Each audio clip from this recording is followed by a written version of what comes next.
Welcome back! So kay Maria Delicious Journey at ngayon po gagawa naman po tayo ngayon ng brioche.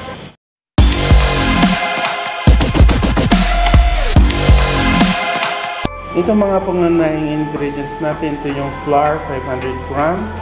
Ito yung ating whole egg is 200 grams. Butter, 70 grams. Salt, 8 grams.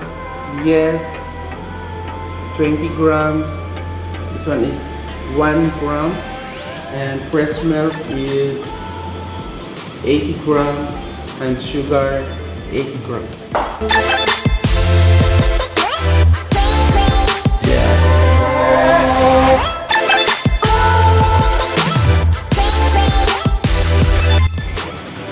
Dissolve ko natin yung sugar dito sa ating fresh milk.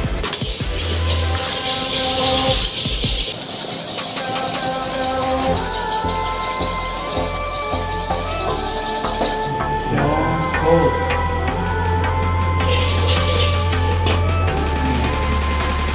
Yes.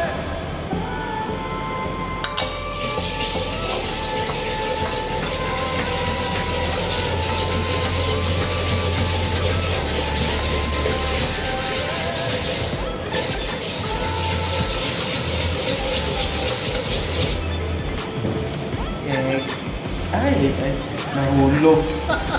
Ba? Wala tayo tubig mo. Lagyan na lang.